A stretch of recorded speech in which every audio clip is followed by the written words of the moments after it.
This clip is brought to you by SaveWithConrad.com.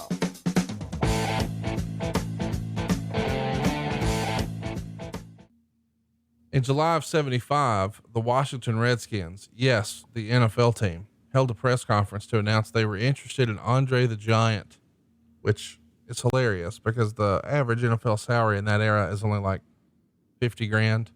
And, he's obviously making a multiple of that, but that's not the end of mainstream wanting a piece. By 76, there's another big opportunity looming.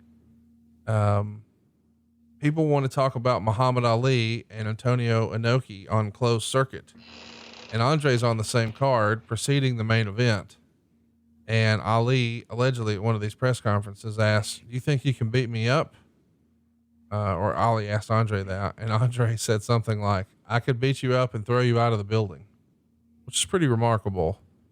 But this was a spectacle, and it was one that a lot of folks, and I think even Jim Ross has talked about the fact that he went and borrowed money to be an investor in this venture. What a happening Ali and Inoki was. What do you remember about that and Andre's involvement? Well, let's go back to the Washington Redskins thing. Just again, the beauty of Andre the Giant was this was 100% a publicity stunt. Right. And this was a publicity stunt by the Washington Redskins that were able to utilize Andre and for them and for their popularity. So that's a pretty good deal. Then you get to the Ali Inoki deal, which is everybody knows who Muhammad Ali is, but no one outside of Japan knew who the fuck Antonio Inoki was. So you've got to be able to have stars on there that are going to attract a worldwide audience. And Ali in the United States of America, Ali worldwide, everybody knew who the fuck Muhammad Ali was. And for the most part, more people, knew who Muhammad Ali was than had ever heard of Antonio Inoki. Andre the Giant, than knew who Antonio Inoki was. So Andre and Chuck Wepner had the beautiful story, the Bayonne bomber and what have you, and his bouts with Ali. He's the real Rocky. Yeah, he's the real Rocky. He's the original. Yeah, he's what Rocky was based on in many ways. Right. And so Andre the Giant, Chuck Wepner, I dare say, had as much buzz as, at least from a wrestling standpoint, from an overall knowledge standpoint, Inoki 100%, sold that attraction. Inoki, maybe in Japan, was important to that attraction. But the idea was to make somebody, and Bruno probably would have been able to sell that thing worldwide. It just was different. But Andre and Wepner was as interesting, if not more, than the other. And at least Wepner and Andre, I'm getting fucking Andre and Ali mixed up. Andre and Wepner at least went out and did probably what Inoki and Andre and Ali should. Let's just start over. You can't talk anymore. First of all, you keep saying Webner. It's Wepner with a P, not a B. Yeah, Chuck Wepner. How about Bayonne bomber? I know. Okay, you're gonna fucking start correcting me on how to say names. Yeah, you need to get your shit together. Stuke Drosy. Okay. God damn it. I'm making it sound fancier. No, but it's not. He ain't fancy. He's a garbage man. Well, whose idea was that shit? It's a great fucking idea. Yeah. I remember when he main evented a pay-per-view. I do. Yeah. Hey, so Vincent Kennedy McMahon did commentary on this show. It's a flop in America. There's 250,000 tickets sold in over 100 closed circuit venues. In Japan, nearly 60 million people saw the fight. This is sort of the original exhibition match. We just saw Tyson do this with Roy Jones. Now they've announced they're going to do it again. Okay. But see here, this had to come from Meltzer probably, because of the way it's worded. So 250,000 tickets sold in America.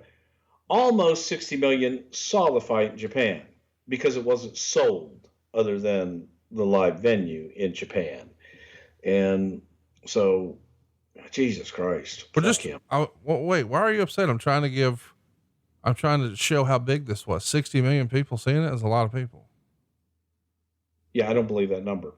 And also, you're not taking into consideration where the closed circuit was a part of so many other events. So, like Major League Baseball, a lot of their venues, they used this attraction for like, hey, after the baseball game, we'll have this fight. So there's a co-promotion in a lot of places that wasn't figured into that. They also had other follow-ups where Inoki would beat Andre the Giant on October 7th by referee stoppage.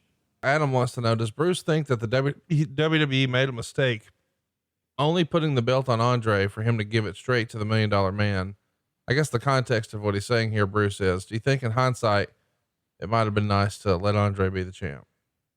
I think it would have been nice to have Andre be the champion for a while. And, that's hindsight. At the time, I thought it was one of the greatest stories in the history of the business.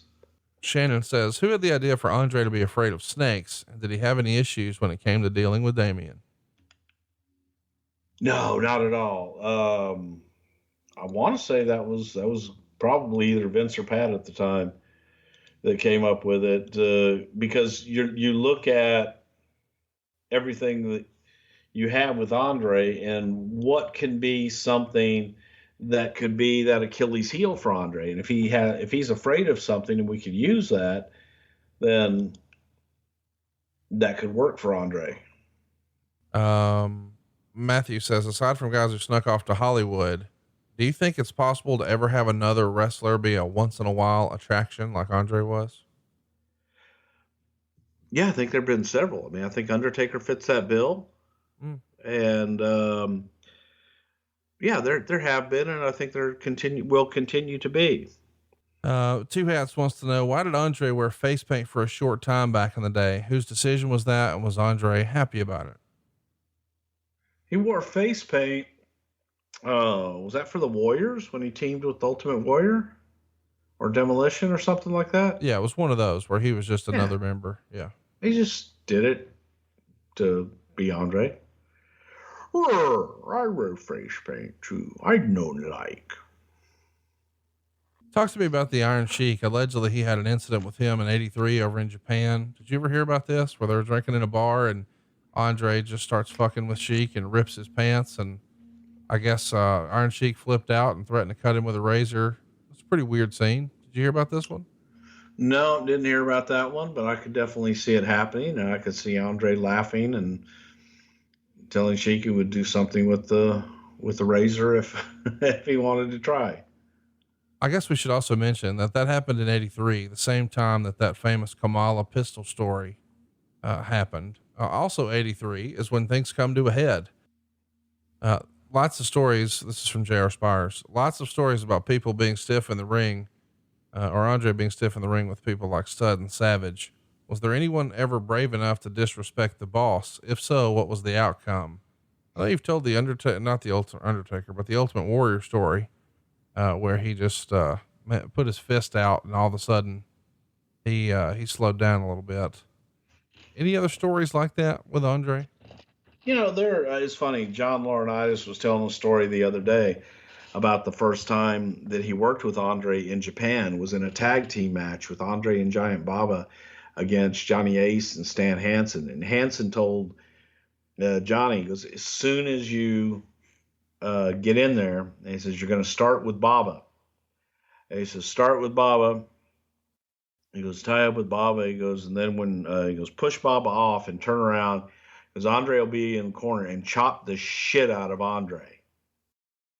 And he goes, and then go back. Well, they get in the ring, and Baba starts, and he and Johnny go, and Johnny pushes off Baba, turns around, Andre's right there, and chops the living shit out of Andre. Johnny turns around, and Baba's laughing his ass off, and Andre just puts his hand out to tag. Tag me in.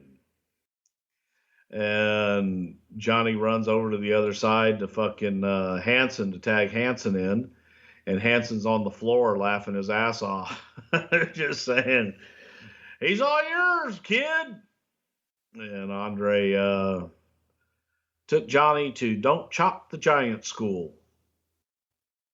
And Johnny learned real quick Andre didn't like chops. So there were, those kind of things. But again, if you took it, then you were fine with Andre. But didn't particularly care for the chops and shit. Hey, it's Conrad Thompson. Thanks for checking out the podcast here on YouTube. Be sure to hit the subscribe button and the notifications bell so you get a notice anytime we upload some new content. And go save yourself some money right now. If you're in a 30-year loan or you have credit card debt, it's not a matter of if I can save you money. It's a matter of how much. Find out right now for free at SaveWithConrad.com.